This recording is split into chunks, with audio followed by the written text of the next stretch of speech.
Great. So the question reads, Maya Limited produces two products, namely product M and product Y. The following budget applies for the year ended 30th June 2024. We have selling price, variable costs, contribution margin. Then we have fixed costs. Units sold is also given down there, right? So the unit sold is given in bags. Fixed cost is given per annum, right? So we are not given fixed cost per unit. We are not given fixed cost per unit. Good. So under required, number one, the break-even point at current sales mix. Two, break-even point at proposed sales mix of 1:1. Current margin of safety. Then sales units required to earn a profit of 299 million at current sales mix. Good. So when you talk about break-even point analysis,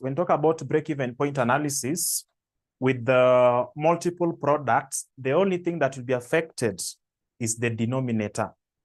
The only thing that will be affected is the denominator.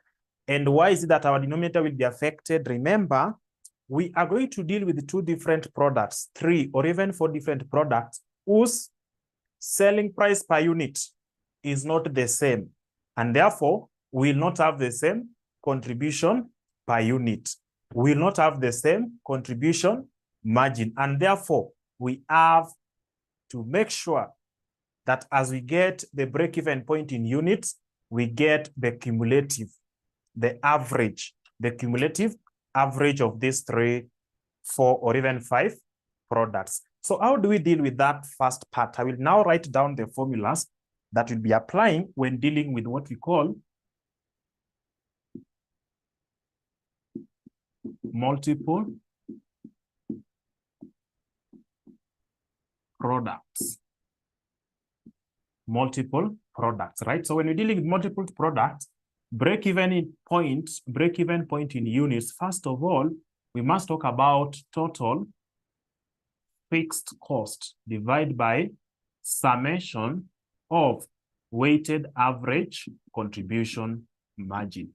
So how do we get this weighted average? Weighted average contribution margin is equal to sales mix is equal to sales mix, or we can put so summation of weighted average contribution margin is equal to summation of sales mix of product A multiply by contribution margin of A plus sales mix of product B multiplied by contribution margin of product B. Contribution margin of product B. So if I have the third product, that's what I will be talking about. That is what I will be talking about. Good. Then, how do we get the sales mix ratio? Right, so another name of sales mix is the same as, we call it alpha, right? So how do we get sales mix ratio? It is the quantity,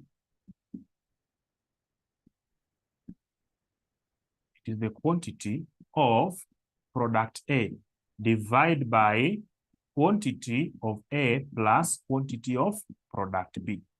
That will give us the sales mix ratio of product A. So that is sales mix ratio of product A. If I want sales mix ratio of product B, it is the quantity. So sales mix ratio of product B, that is now alpha of B, is equal to quantity of B divided by quantity of A plus quantity of B. So that will give us the sales. That will give us the sales mix ratio.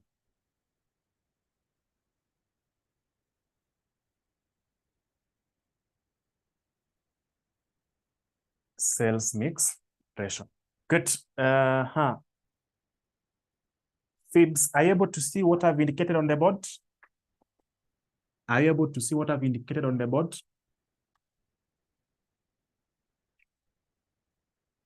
Good. So that is the standard formula. If we have another formula that will help us get the same thing, well and good, we'll be able to also explore that and see whether we'll be getting to the same point. But the standard one we are going to use for this session is given in this manner. Good.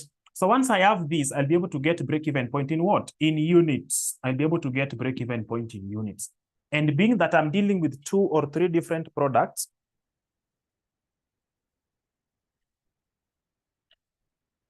yes, that is the formula. That is the formula. That is the formula. That is the formula.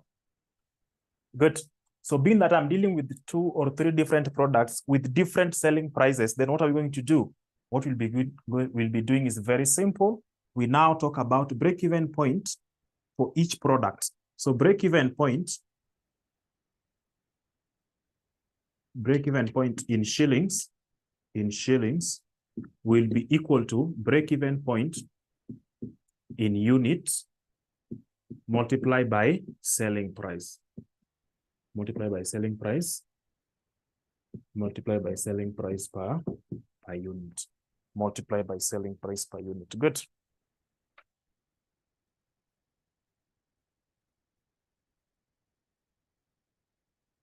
Sales mix ratio of A, contribution margin of A. Oh, thank you for that. Sales mix ratio of B, contribution margin of B. Oh, thank you for that. Thank you for that. Good. So having done that, can we now go ahead and have our break-even point in units for the multiple products? So of course, we need to get our contribution margin is appearing somewhere, right? Contribution margin. And we all know how we are getting contribution margin when you're dealing with single product. So contribution margin is equal to selling price minus variable cost. Margin of safety, don't forget that, is equal to expected sales minus break-even point. So it can be in shillings or in units. It is not changing anytime soon. Our total fixed cost is still the total fixed cost. So maybe I want to create some space here.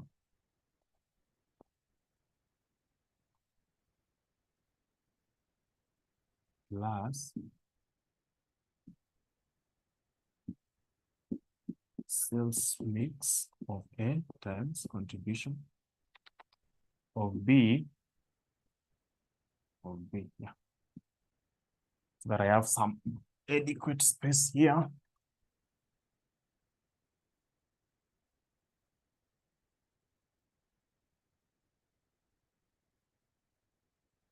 So let's look at, sorry, we are not able to see below. Margin of safety, is it visible? Expected sales minus break-even point. Expected sales minus break-even point. Is it visible? Yes, it should be. Good. So let's now collect these items. In our formula, we have total fixed cost, or let's start with we have product M, we have product Y. So let's start with the selling price. Let's start with the selling price.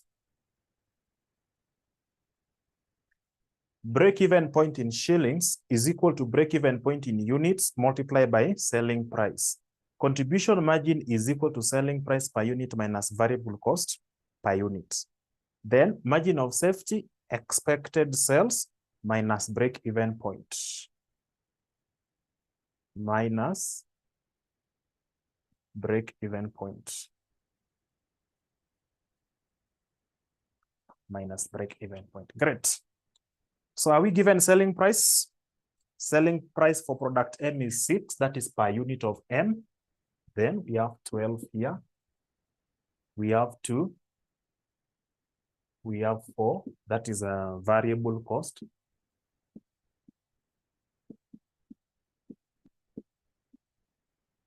Then to that, we'll be having what we call contribution margin. So contribution margin, this will be 4. This will be, yes, selling price is 6. Good. So having done that, we have our contribution margin. What did we say about weighted or summation of weighted average contribution margin is equal to sales mix ratio multiplied by contribution margin. So we already have our contribution margin. The only thing that is missing is the sales mix ratio. So let's look at sales mix, or we call it alpha. We call it alpha. So how do we get alpha? We have said that sales mix ratio is the quantity of B, the expected sales of B, divided by the total expected sales in units, right? So let's start with our first product. Our first product is product M. What is the expected sales in terms of units? Expected sales in terms of units for product M. Expected sales or units sold for product M, tuko na ngapi? 70 million, right? Then product Y. Product Y, what is the expected sales? 30 million, right?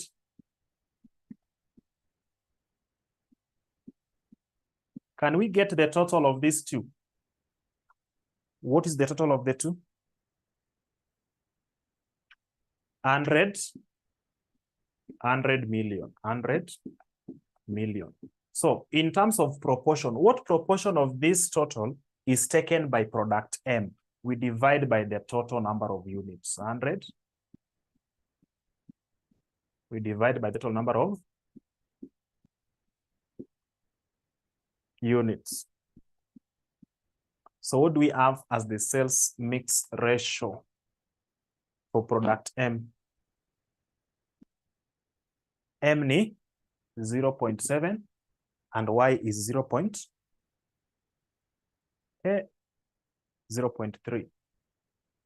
Mtu amepata 0.2 somewhere. 0.7, 0.3. So this will be 0.7. This will be 0.3. So let's go ahead and get what we call weighted average contribution margin. So weighted average contribution margin, if I remove the element of summation, then of course I'll be having contribution margin times sales mix ratio. So what do we have for product M? What do we have for product M? 2.8. Product Y? Product Y? 2.4. Good. Can we now bring in the summation element? So summation of weighted average contribution margin will be equal to 2.8 plus 2.4. 2.8 plus 2.4. That is 5.2. So what are we lacking in our formula? For us to be able to get break-even point in units, we now need total fixed cost. Do we have total fixed cost? Total fixed cost. We are given fixed cost per product. So we have to bring all of them together. 96,400 plus 200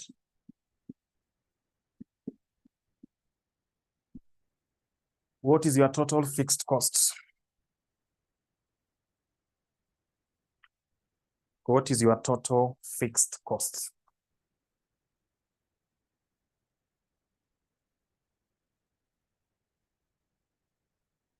Total fixed cost ni ngapi? 96,400,000 plus 200 million. 200 million or 296.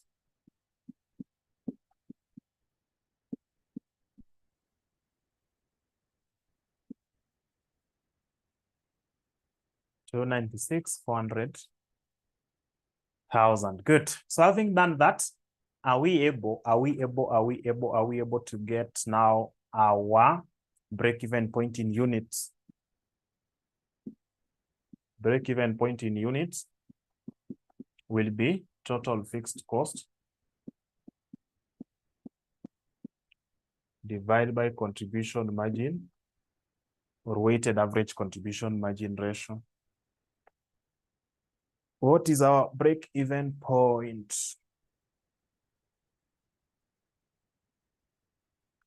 Weighted average contribution margin is sales mix ratio of the first product multiplied by its contribution plus sales mix ratio of the second product multiplied by its contribution margin. So do we have sales mix ratio? Yes, 0.7. How about its contribution margin? Set 4. So 4 by 0.7 should give us 2.8.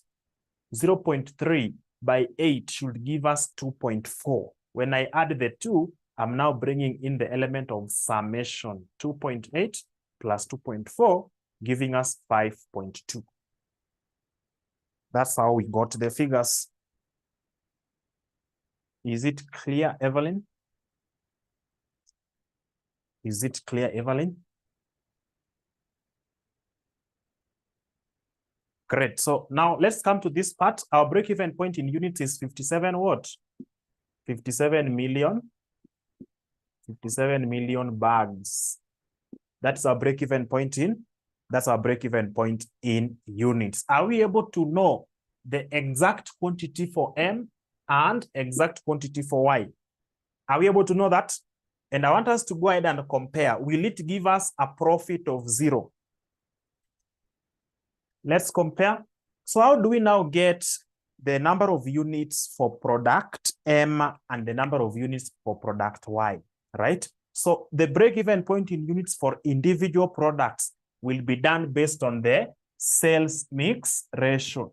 This product M has got a share of 0.7.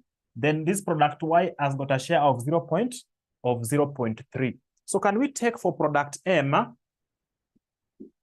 it will be 0.7 multiplied by 57 million. Then product Y, it will be 0.3 times 57 million. So what are we getting? For product M, how many bags do we have for product M?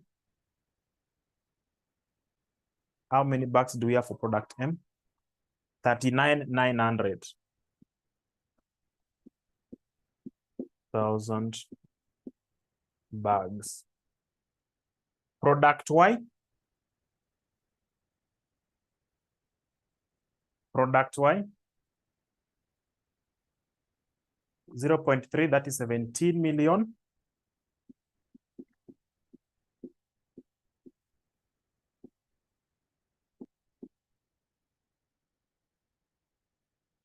$17,100,000 bags. 17,100,000 bags. So that is what we have. And of course, you can see when you add the two, it must give you what they are sharing here. It is bags or shillings. Break-even point in units. Break-even point in units. It is in bags. It is in bags. We are going to get our break-even point in what? In shillings. So if you are told to give us the break-even point in shillings, what do we need to do? We now go ahead and get the number of units that will give us break-even point. We multiply by the selling price per unit. So for us to get break-even point in shillings, now in shillings for product M, we will be talking about 39,900,000. We multiply by 6 shillings. Then product Y, we have 1,700,000 bags. We multiply by 12 shillings per bag. So what is our break-even point in shillings? For product M, what will be our break-even point in shillings for product M? 39,900,000 we multiply by 6. What are we getting? 239,400,000.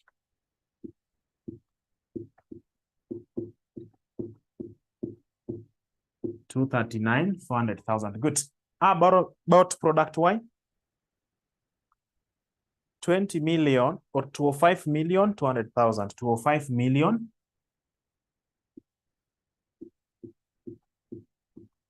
205 million.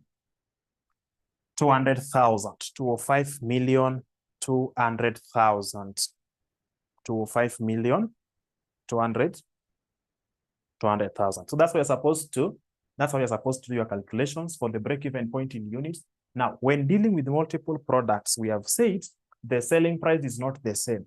Contribution margin will not be the same. And that's why we have to get the break-even point in units first. And once we have the break-even point in units, we now use the sales mix ratio to distribute these units to the individual products. That's why we took the sales mix ratio of 0.7 by 57 million to give us the quantity of product M at break-even point. That is why we use the sales mix ratio of 0.3 for product Y to give us the break-even point of 1,700,000 bags of product Y. How do we get break-even point in shillings? We must get the break-even point in units for individual product, then multiply by its own selling price.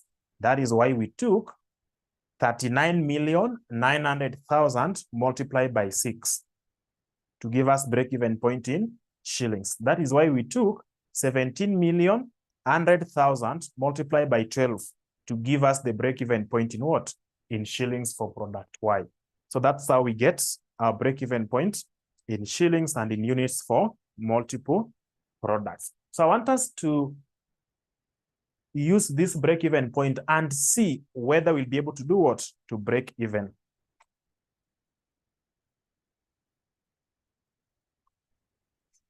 Good. CN, do you have 2.8 and 2.4? CN, do you have 2.8 and 2.4?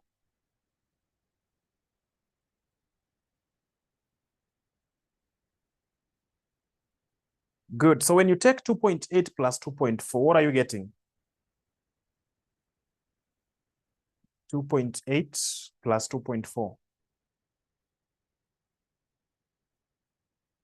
is giving us 5.2. So is your question answered?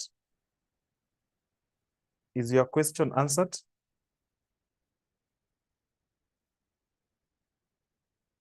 CN confirm. Is your question answered?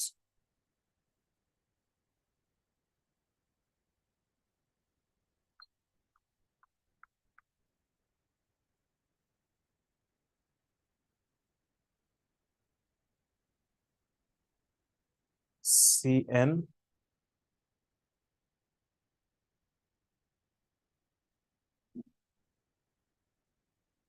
CN confirm. Is your question answered?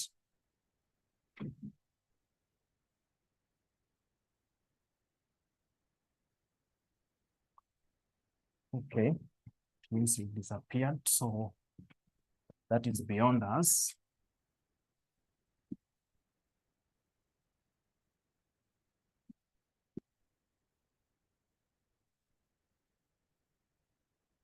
So let's go to maybe confirmation. Can we confirm that this break-even point in units and shillings will give us a break-even point or net profit of 0? So can we get revenue at break-even point?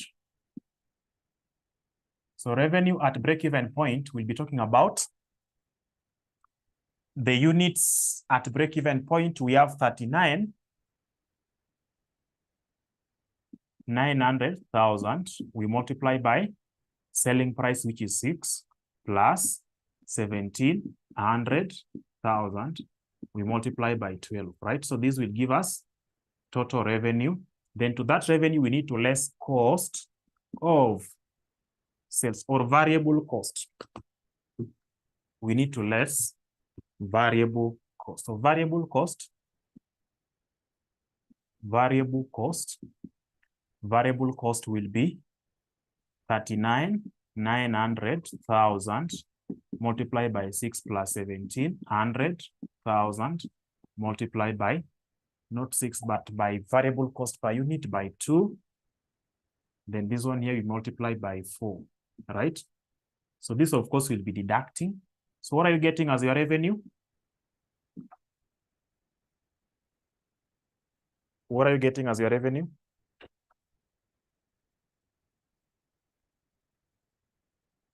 I want us to confirm that will this break-even point give us a net profit of 0? The only mistake we normally do, we focus on the questions that you are required to answer than listening to the concept. I'll come back to the question later.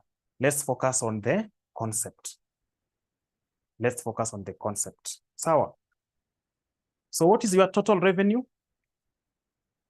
444,600,000.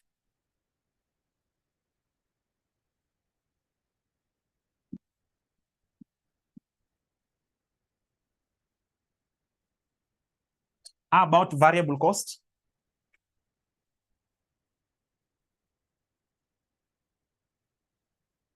How about variable cost?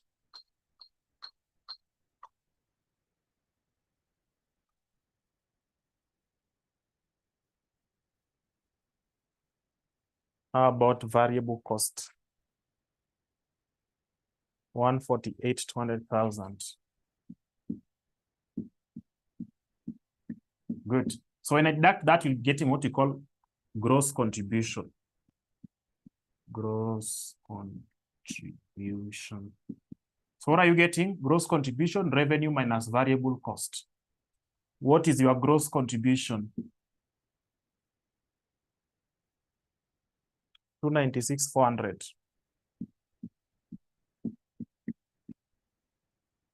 296,400, then we less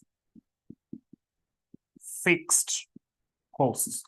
What was our total fixed cost? 296,400.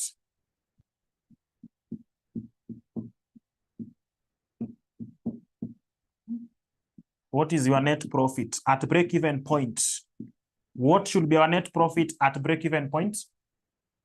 What should be our net profit at break-even point? It should be a 0. It should be a 0. So is it true that what we have here is correct?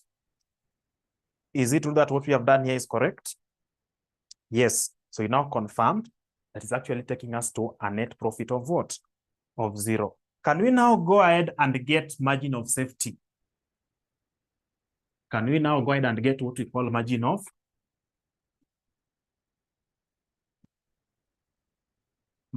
safety? So margin of safety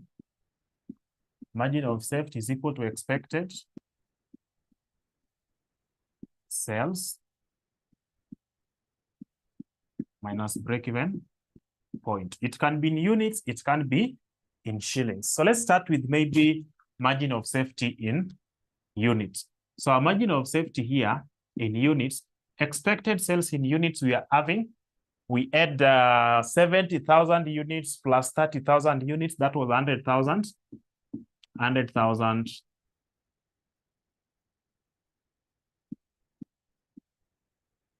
100 million units, right? Minus break-even point in units, we are talking about 57 million. 57 million. Remember, they are bags. These are bags. Good. So what is our margin of safety in units? Our margin of safety in units, 43 million. 43 million. 43 million bags. Good. How about margin of safety in shillings? Our margin of safety in shillings is equal to expected sales, right? Is equal to expected sales. Can we get the expected sales? Yes. The expected sales was 70,000 units. Was it 70,000 or 70 million. 70 million bags of A whose selling price is 600 or 6 shillings plus 30 million, and each was going for 12 shillings. What was our total expected sales in shillings? Total expected sales in shillings? Total expected sales in shillings? Tulikuwa na ngapi? It should be 70 million. It should be 70 million.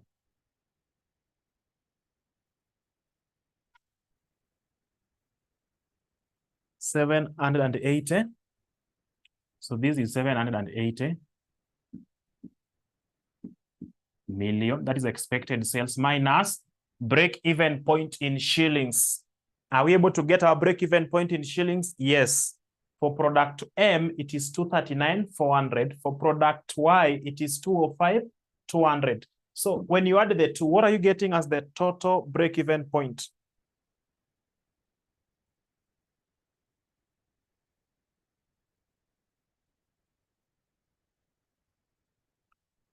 Triple four, 600,000. 600. So this one is in bags. This one will be in shillings. So what's our margin of safety in shillings? What is our margin of safety in shillings? What is our margin of safety in shillings?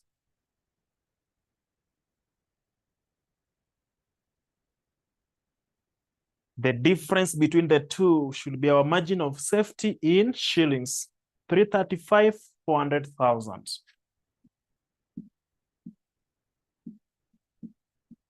400,000. Good.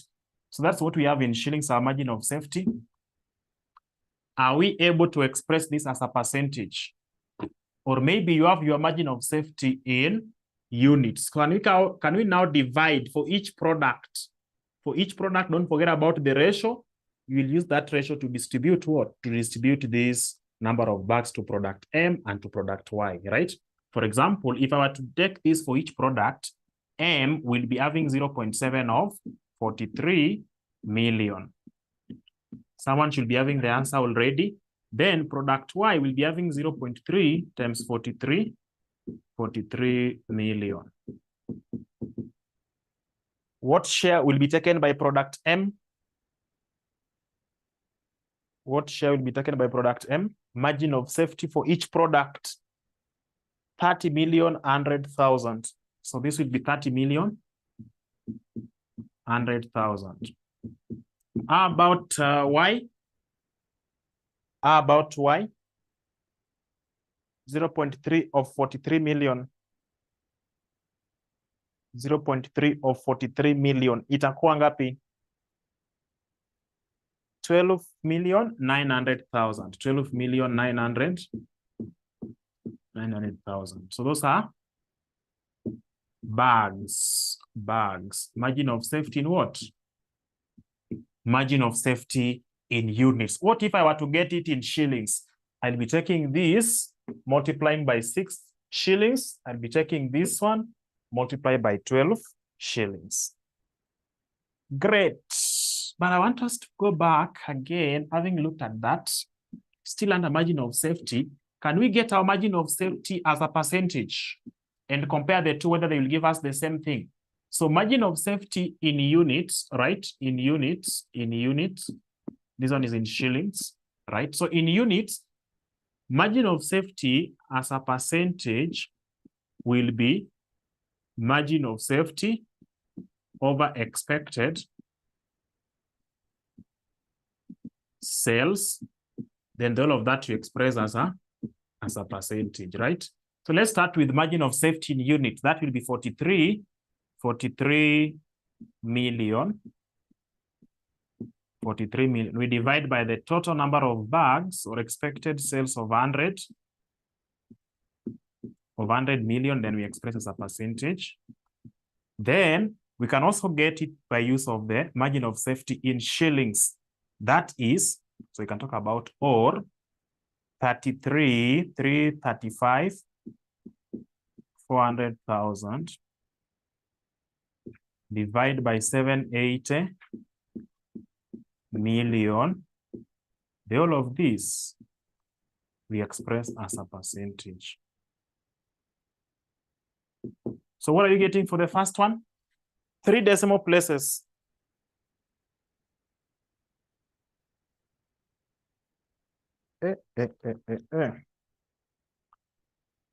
Expected sales, we are not calculating anything. Expected sales is given to us. Can we go back to the table and confirm that the figure is there or not?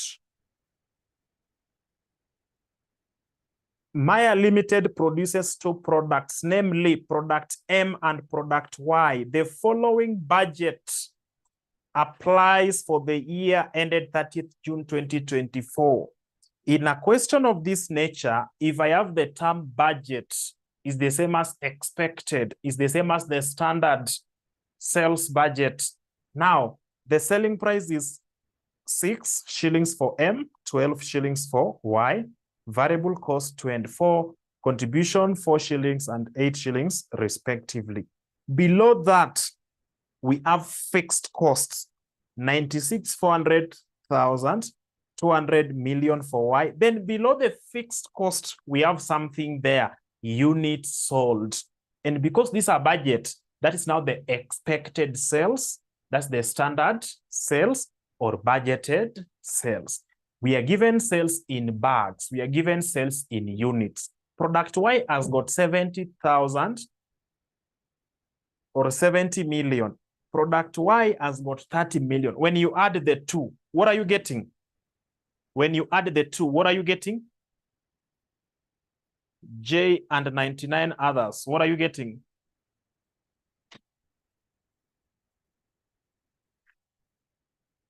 J and 99 others. So is your question answered? Is your question answered?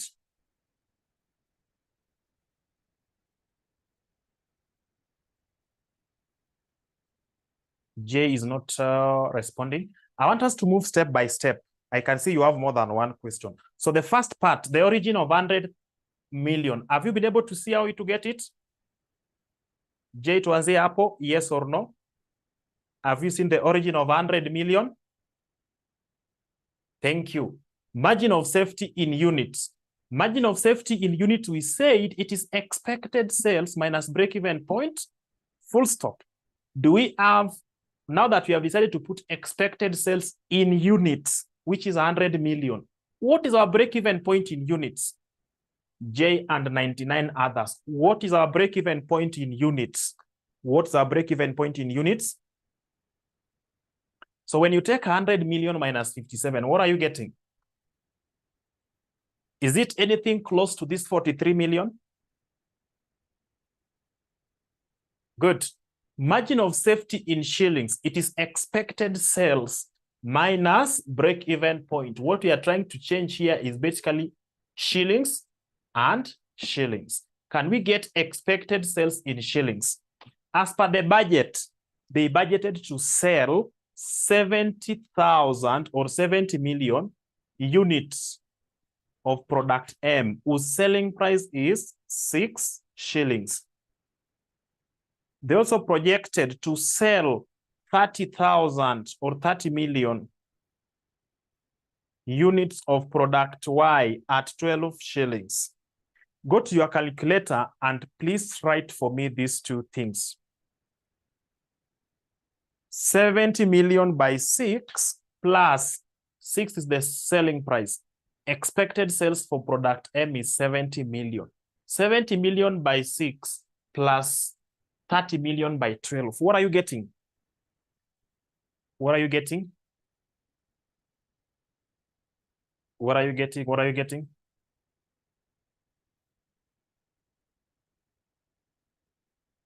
J has not given us the answer.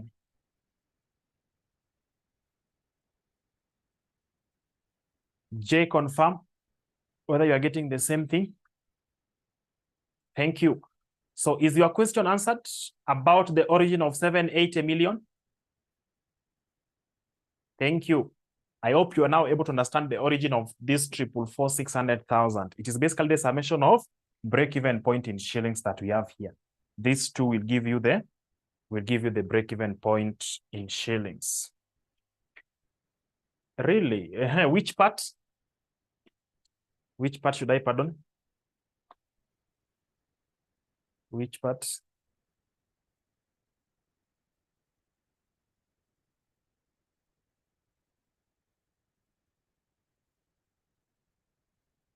$70 million is the expected sales of product M. We multiply by 6 shillings. What is the expected sales of product Y? 30 million. 30 million by 12. So it is 70 million by 6 plus 30 million by 12. What will we have? What will we have? What will we have?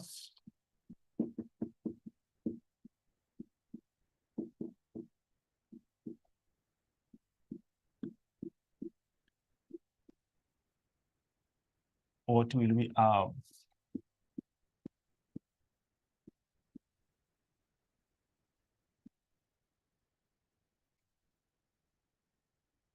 Good. So margin of safety as a percentage, what are you getting to 2 decimal places? Rounded off to 2 decimal places, what are you getting here? 43. 2 decimal places.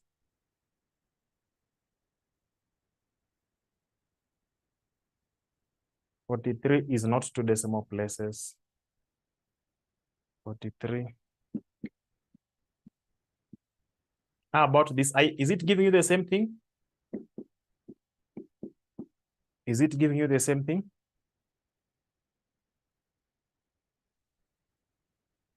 Good. I have a question. If I take margin of safety in unit, then use sales mix to get units for Y and M, then multiply by selling price for each product, will I be correct? Yes. This is your margin of safety in units. If I use 0.7, I'll get what? The share for product M, the share for product Y. Then I multiply by their selling prices. It will give me margin of safety in what? In shillings. It will give me margin of safety in shillings. It will give me this one here. Try that. Try that. Thank you. Good. I want us to introduce something that we dealt with under single product. That is expected profit. If I'm given expected profit, will I be able to get the break-even point? Will I be able to get the break-even point? If I'm given expected profit, or if we interfere with the sales mix ratio, will I be able to get the same thing? So I want to just explain something about this sales mix ratio. That is product M, product Y. So what if in a question you are given 0.7 and 0.3? So the proportion is 0.7 to 0.3. What I will do is very, very simple.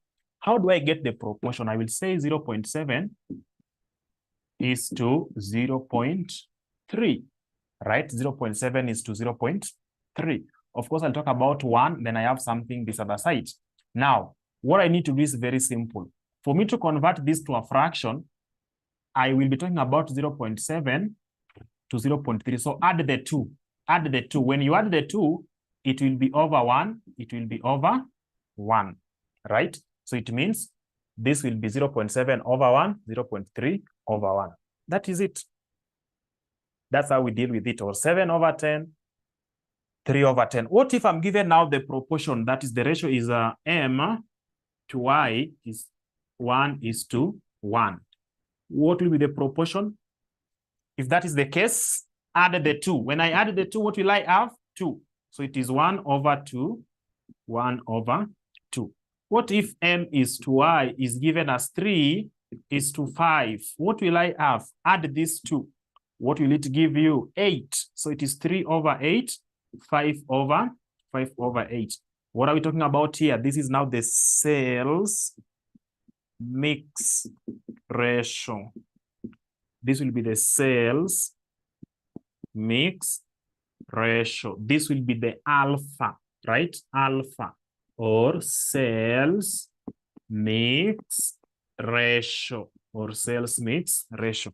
So when I interfere with the sales mix ratio, I'll be getting a different weighted average contribution margin. And what normally happens is, the moment I interfere with the sales mix ratio, then this part will be affected. The moment I interfere with that part, weighted average contribution margin will also be affected. Now, if I am not given the sales mix ratio, I have to look for the expected sales to give me the sales mix ratio. Remember, in this question, the first part of it, you are not given the sales mix ratio, but you are given what we call expected sales or budgeted sales. So by use of budgeted sales, we were able to get the sales mix ratio of 0.7 and 0.3. Good. Now, if I interfere with the sales mix ratio and change it to 1:1, what will be my break-even point in units? Let me see if somebody will be able to do that. If I interfere with the sales mix ratio, if I interfere with alpha, what will be my break-even point in units? If I change now sales mix ratio is 1:1. So for product M and Y, remember contribution margin is already there. It is not affected. I have 4, I have 8, right? Then my sales mix ratio, right? Sales mix ratio, or alpha, is now 1:1. That is 1/2, 1/2. The same as half, right? 0.5, 0.5. Now, will I be able to get weighted average contribution margin? Half of 4 will give me 2. Half of 8 will give me 4. So what is my summation of weighted average contribution margin? So it will be 2 plus 4. That will give me 6. Total fixed cost is not affected. It is 290 what? 296, 400,000. What is my break-even point in units? Total fixed cost 296, 400,000 divide by 6. What is my break-even point in units? What is my break-even point in units? 49,400,000 bags. 49,400,000 bags. Good. Can I get break-even point in shillings for each product, or even this one here for each product? So for product M, it will be half or 0.5 of 49,400,000 bags. What will we have? Product Y, 0.5 of 49,400. Product M, 24,700.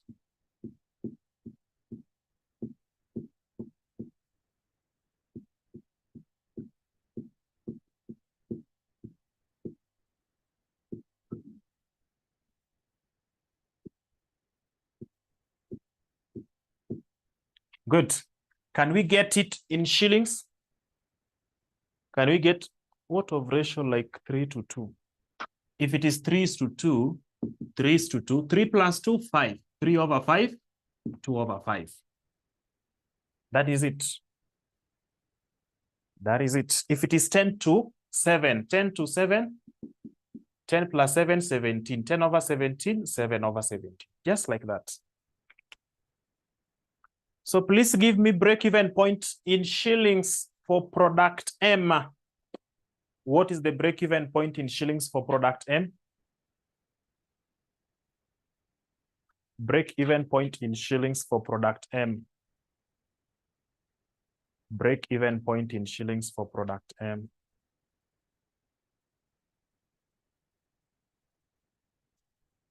Good. What do we need to do? Product M, I have 700,000 multiplied by 6. Then product Y, 700,000 multiplied by 12. Product M tuko na ngapi? 296. Yeah, really? 2 million.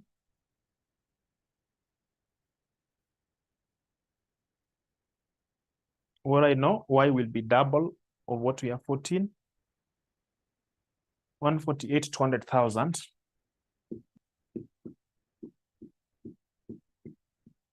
So this must be 296.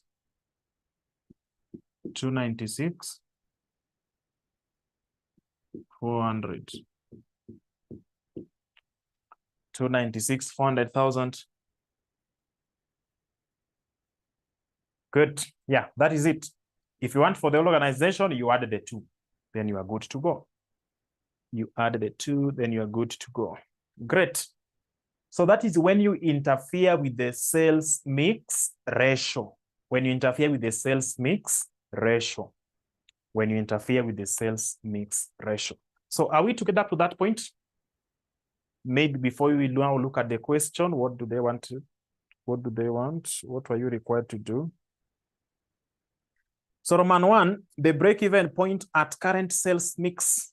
The current sales mix, you are to get it from this expected sales, right? Then Roman 2, the break-even point at a proposed sales mix ratio of 1:1. The sales mix ratio is changed to 1:1, right? So 1:1 will give us 1 plus 1, that is 2. So 1/2, 1/2. That gave us 0.5, 0.5. 0.5 by 4 will be 2. 0.5 by 8 will be 4. When I add the 2, I'm getting summation of weighted average contribution margin, which is 6. Total fixed cost, 296,400,000. That's our total fixed cost. So under this arrangement or this proposal, our total fixed costs are not affected. The only thing that is affected is the sales mix ratio. That's why under total fixed cost, I've taken this figure. I've taken this, right? Then Roman 3, current margin of safety. Current margin of safety, of course, we got our margin of safety by use of these original figures, right? And of course, we are all able to see what is there. Then sales units. Sales units required to earn a profit of 299 million at current sales mix ratio. Now, we are trying to interfere with the numerator. And this numerator, we are introducing what we call expected what? Profit. At the current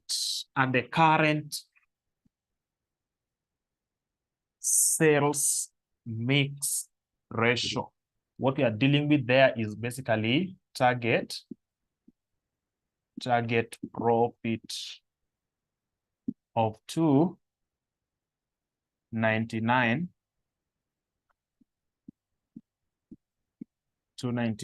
million. They are in shillings, right? Shillings. So how do we get break-even point?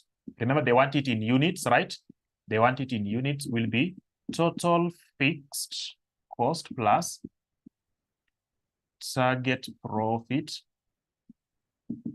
Then all of this you divide by summation of weighted average contribution margin.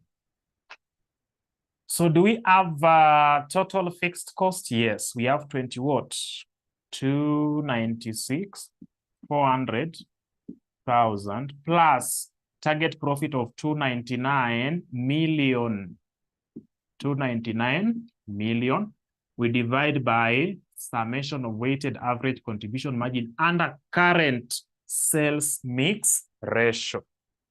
our current sales mix ratio,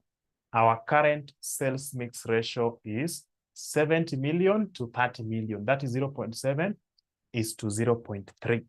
So under that sales mix ratio, our summation of weighted average contribution margin was 5.2. So under that, we just have our 5.2. Please go ahead and give me break-even point in units.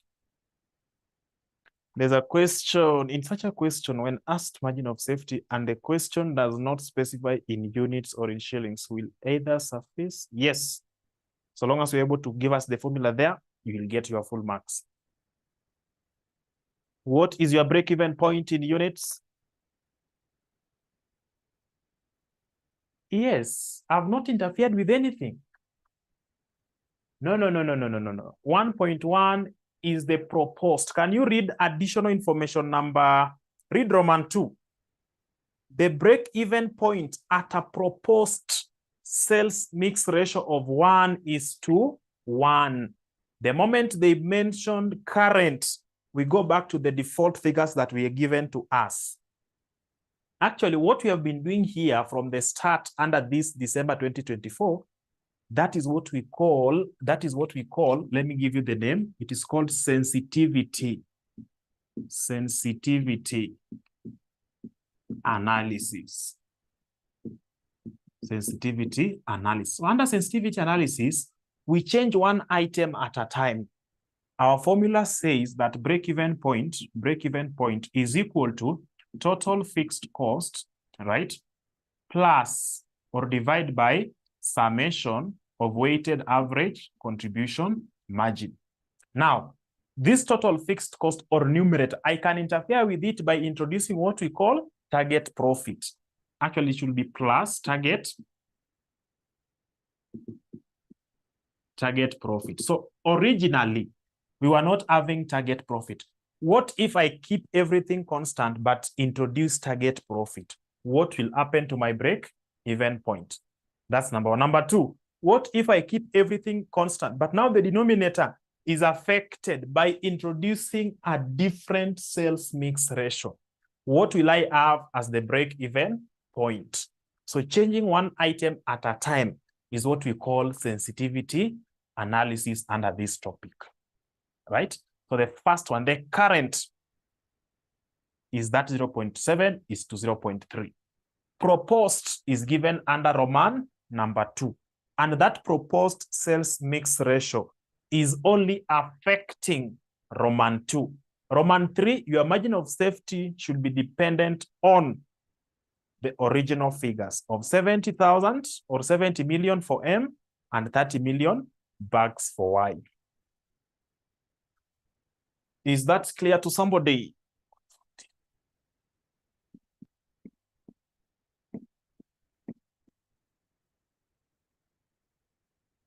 Is that clear to somebody?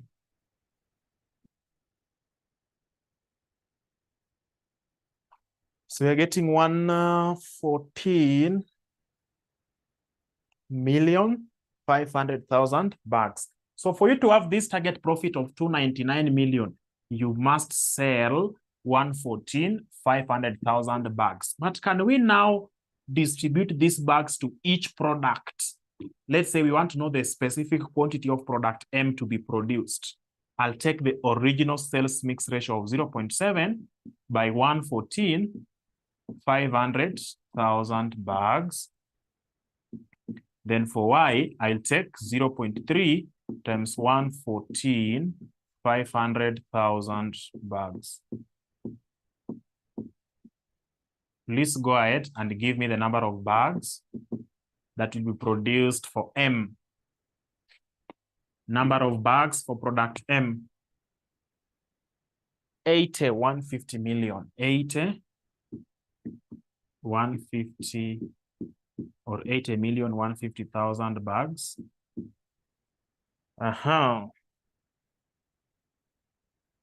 Product Y. 34,350,000.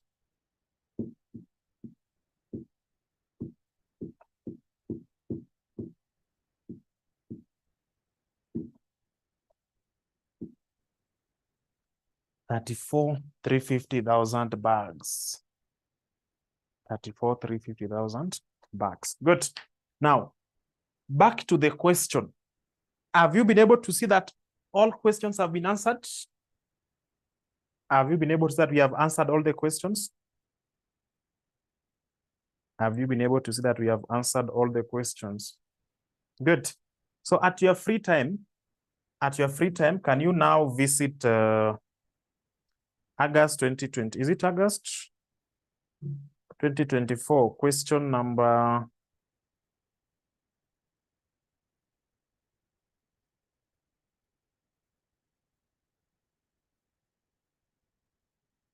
Was it tested in August? No, April. You can visit April 2024, question number 3B.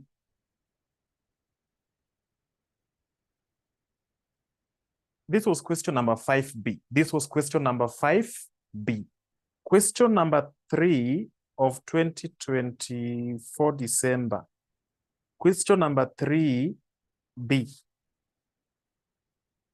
Is it part of topic number 8? Is it part of topic number 8, really? That is topic number 4. Question number 3B is topic number 4. Yes, CPA. CPA April 2024 has got a question under multiple products. Question number 3B. Question number 3B. Question number 3B of April 2024 CPA. You'll be able to get everything there. So I want us to introduce limiting factor analysis. Limiting factor analysis. Do you have any under CPA December 2024? I doubt. They normally alternate it with the CVP of single or multiple products. So now that the December sitting, I cannot see limiting factor analysis. Prepare for that concept. Prepare for that. Prepare for that concept.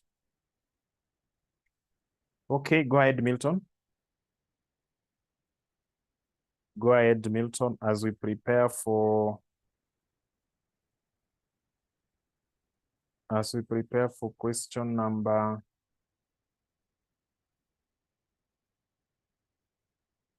question number 1B, question number 1C of August 2024.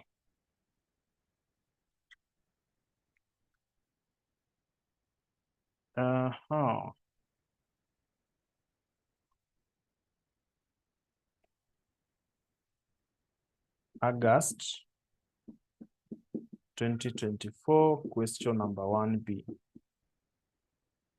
That is what we want to do under limiting factor analysis. Then, of course, what we have agreed is April. Another question similar to this concept, April 2020 what? 2024, question number 3. Question number 3B, where we have individual and family, where we have individual and family. One of the sittings in 2017, you will also see something there. One of the sittings in 2019, there's also something about these multiple products. So you have a lot of them, but I want us to now get to limiting factor analysis. Our first question should be August 2024, question number 1B, CPA. CPA. So we'll have the break. We'll have that break. 5 minutes break. When we get back, we move very fast and look at the limiting factor analysis. So our break starts right now. Good. So the question reads, that is ATD, August 2022, question number 2B. So as we do question number 2B, you can clearly see this part, we covered it during our discussion in topic number 4. Highlight 4 causes of labor turnover in an organization. We did that. Why did you leave your previous place of work? Why are you planning to leave your current place of work? So those reasons, please write them down here and you'll be able to get your full marks. Zara Limited produces two products, namely Z and R. The following information relates to the budget for the year ended 30th June 2022. So selling price, variable cost, contribution margin, fixed cost is given here. Then units sold is also given down there. So the sales mix ratio actually is the same as what you are having here. Weighted average contribution margin will be the same for what we are having.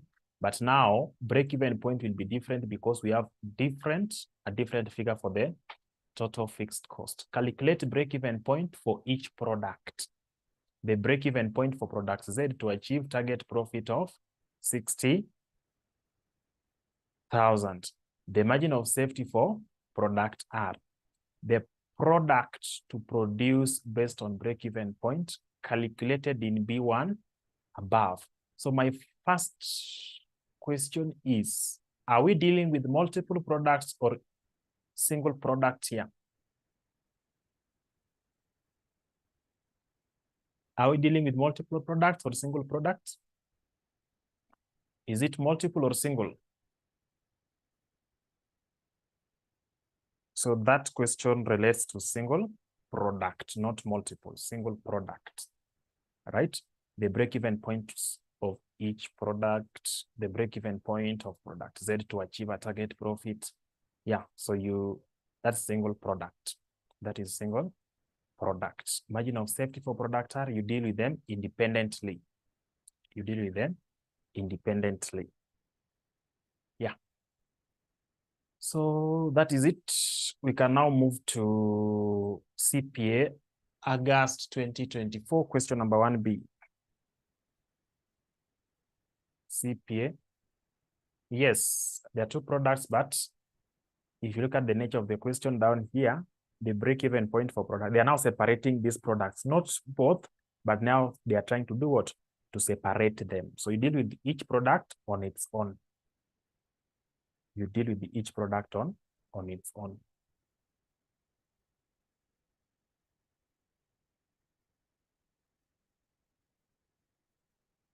So the product to produce based on the break-even point is very simple. How many units are you going to produce if you are using the same resource? So the one with the lowest quantity will be the one to be produced because you just produce a few of them and you have your break-even point. So that will be the product to be produced. That is what you're going to produce to do what? To maximize your profit with the lowest number of resources committed to it. Great. So let's get to August 2020. Let's get to August 2022. We have very few. 2024.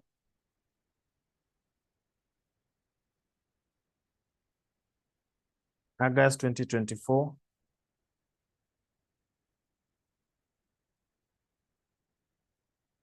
August 2024, question number 1B. CPA, August 2024, question number 1B, CPA.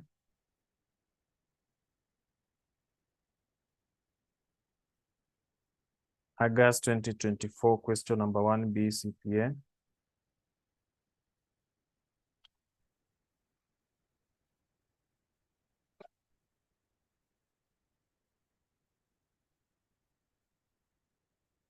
August 2024, question number 1B, CPA. Good. So we are told that Medical Limited is a pharmaceutical company which manufactures 3 types of medicines, namely alpha, beta, and zeta, using absorption costing system.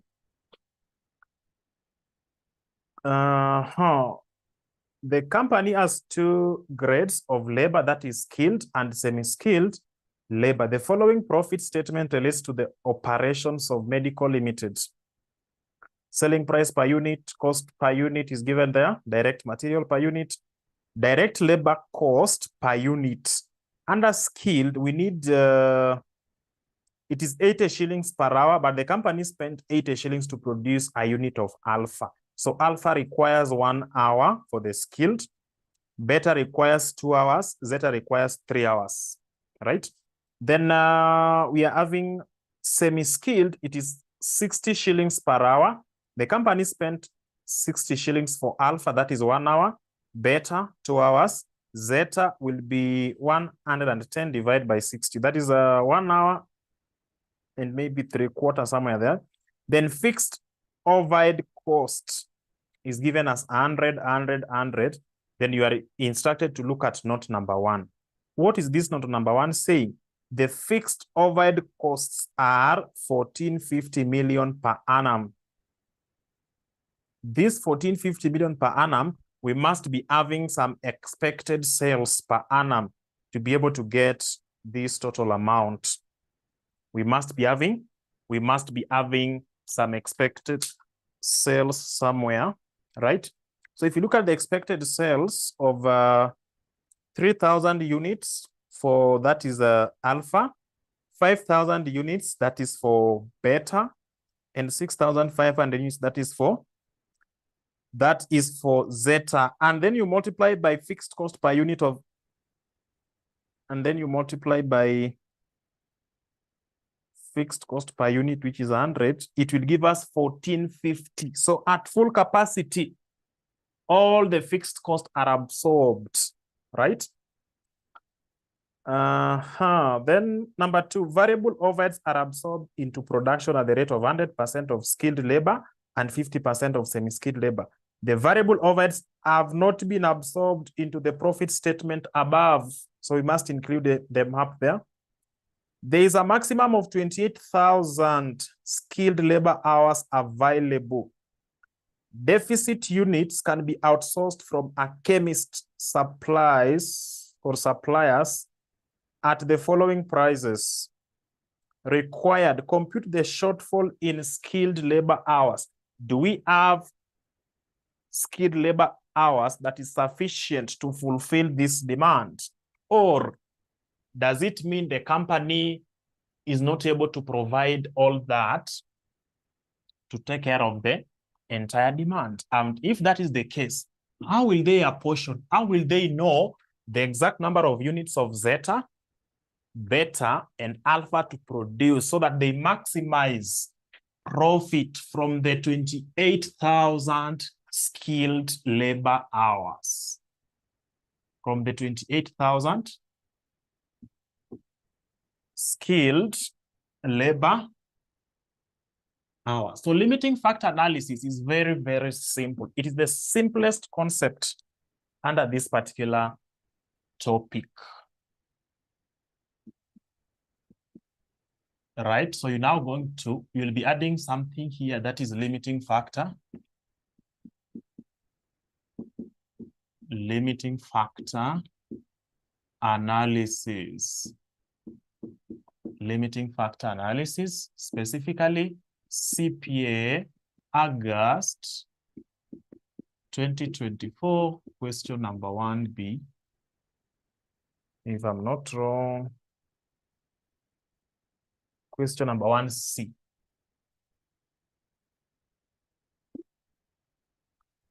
Good. So we've been able to read the question, and we now need to address what is given there. So the first thing we need to deal with is to bring all the items. Before even I look at the limiting factor, what you're going to do here for the first part will apply to any question that relates to the limiting factor analysis. So what are we supposed to do? We are dealing with 3 products. That is alpha,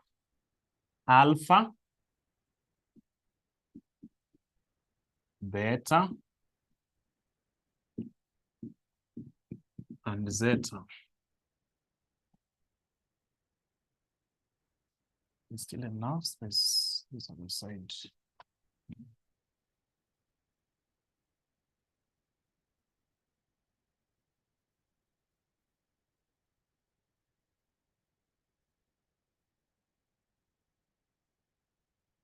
Alpha, beta, zeta. Good. So let's start with the selling price.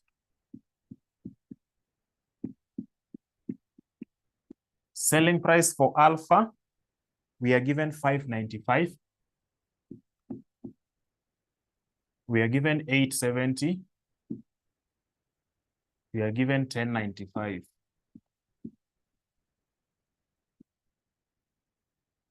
Then to that, we need to less all the costs, not just costs, but all the variable costs, right? So our first variable cost is direct material.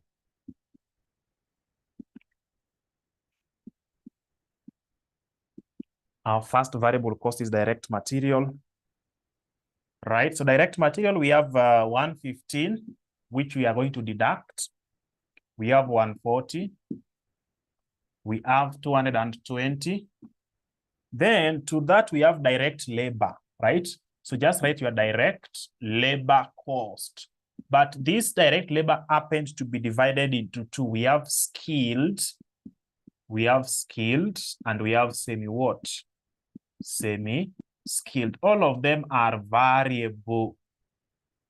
All of them are variable. So we have 80, 60, 160, 240, 120, 110. All those are variable costs. Now, I need to consider any other variable cost, not fixed. But of course, the examiner told us to refer to note number 1.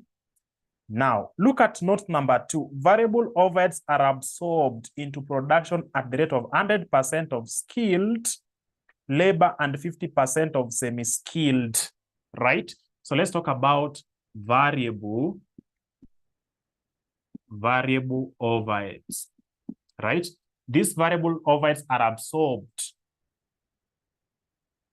under 2 categories, right? We are being told that 100% of it relates to the skilled, right? 100% of it relates to the skilled.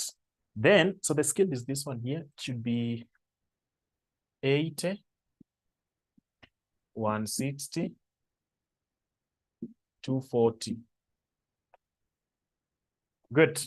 Now, we need to consider how these variable overheads will be absorbed. I don't know that is this class or a different class. If you are told we did something to do with absorption, right? And we looked at overhead absorption rate is equal to budgeted overheads divided by budgeted activity level, right? Budgeted overheads divided by budgeted activity level. We are being told that variable overheads under skilled, we need to absorb 100% of it as variable overhead, right? So variable overhead, so overheads absorbed, the variable overheads absorbed into these skilled labor hours will be 100% of it. So 100% of that, 100% of skilled labor cost. Then 50% of semi-skilled, 100% of skilled and 50% of semi-skilled labor cost. Semi-skilled labor cost. So can we get 100% of skilled? 100% of skilled will be 180 plus 50% of semi-skilled, 50% of 60 will be 30. So our overheads, variable overheads for alpha will be 80 plus 30, 110.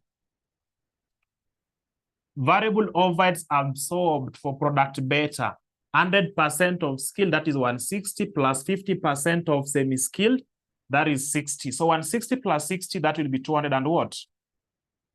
And 20. Then 100% of skilled to 40 plus 50% of semi-skilled 55. So 240 plus 55, is it 295?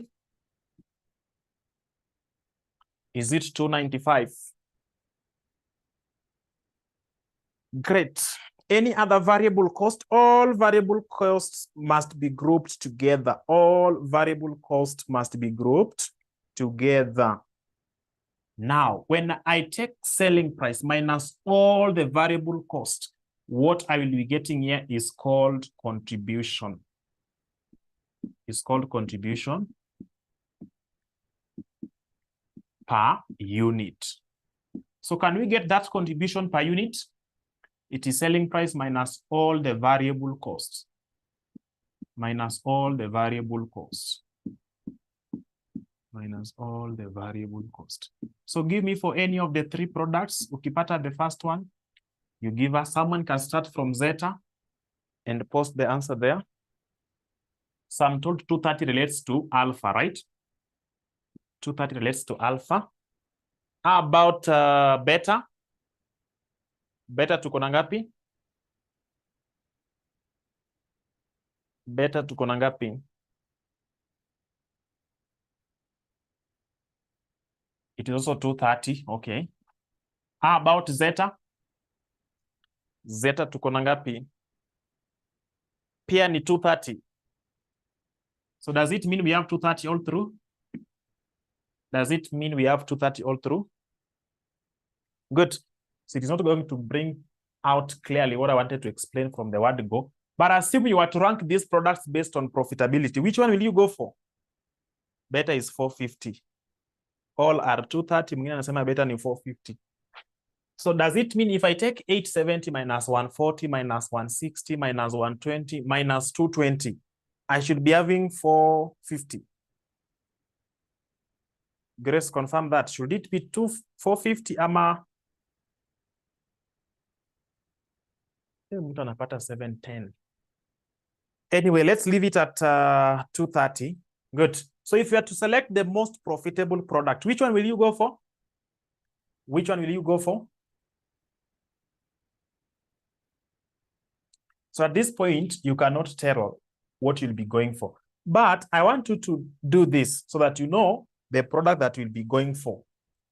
The product that you'll be going for. Remember, we have limited resource, and this limited resource is available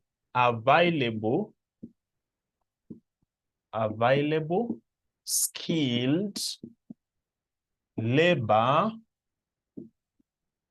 hours. We only have 28.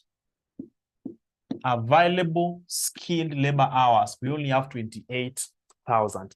If you are to fulfill this demand of the 3,000 units, the 3,000 units for alpha, which requires how many hours? 1 hour plus the 5,000 units of beta, which requires 2 hours, 1 hour, plus the 6,500 units of zeta, which requires 3 hours. What will be the total labor hours? What will be the total skilled labor hours? If you are to fulfill this demand, this is the maximum demand. So 3,000, this should be 3,000, sorry for that, 3,000 units of alpha by 1 hour, plus 5,000 units by 2 hours, plus 6,500 by 3 hours. What will be the total labor hours? You will be in need of what? 32,500 hours. So if what the company can purchase, or I mean pay for, is 28,000 hours, and for you to fulfill what is demanded, you need 32,500 hours. Do we have surplus or deficit? Do we have surplus or deficit? Do we have surplus or deficit? We have deficit, right? We have deficit of how many hours? We have deficit of how many hours? 4,500. 4,500 hours. So another name of deficit is called shortfall. Another name of deficit is called shortfall. Have we answered any question there? Have we answered any question?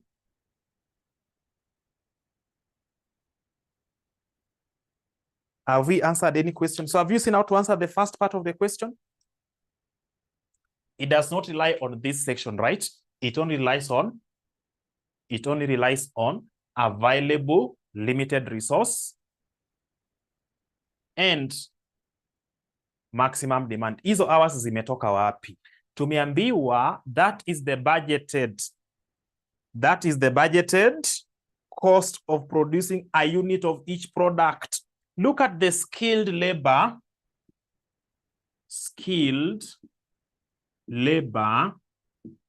cost. That is alpha, zeta, beta and zeta. For us to produce a unit of alpha, the company spends 80 shillings, 160, 240. Do we have labor cost per hour?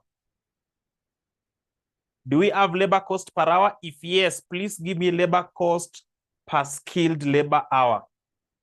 What is the labor cost per skilled labor hour? So if labor cost per hour is 80 shillings and you've incurred 80 shillings, how many labor hours are we talking about here?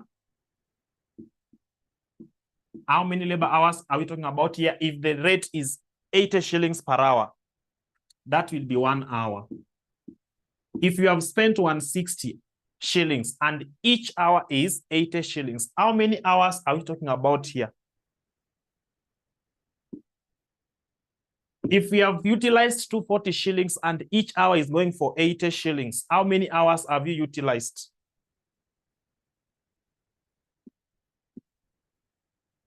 Have we answered your question?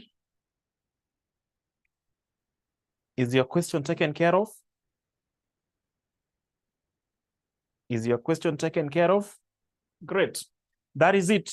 Now, for us to be able to get or to rank these products based on profitability, I must consider now limiting factor per unit. Limiting factor. So our limiting factor here is skilled hours, skilled labor hours. Alpha requires 1 hour, beta requires 2 hours, zeta requires 3 hours. So please use this to be able to give us limiting or contribution. Give us now benefit, contribution per limiting factor. Contribution per limiting factor, you can take contribution divide by this. It will give us 230. Itakuwa ngapi? Will it be 115? Na itakuwa ngapi? 230 divided by 3. 230 divided by 3. 230 divided by 3 ni ngapi?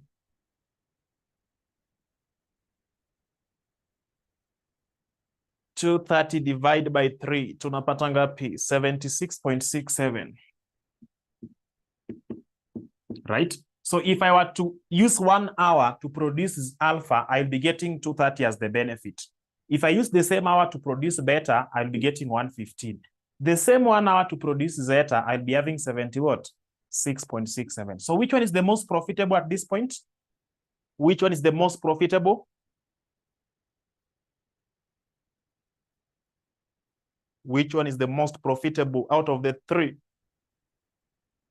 The one with the highest benefit per limited resource. So alpha will be number 1, followed by beta, followed by zeta. So if you are to do production, you must start with the most profitable product. We must start with the most profitable product. Just pause it at this particular point. When we meet on Friday, we'll be able to finalize this and look at another question. Between today and Friday, just go to the limiting factor analysis question and handle 1 question. Just go through that video, listen to it, follow through, and wait for us on Friday. You'll be able to enjoy that lesson. Should we rank only? Yes, that is the only limited resource. That's the only limited. It is the only limited resource. What if we are told that semi-skilled labor hours were also limited? If we have 2 limited resources, then we use what we call linear. We use what we call linear programming.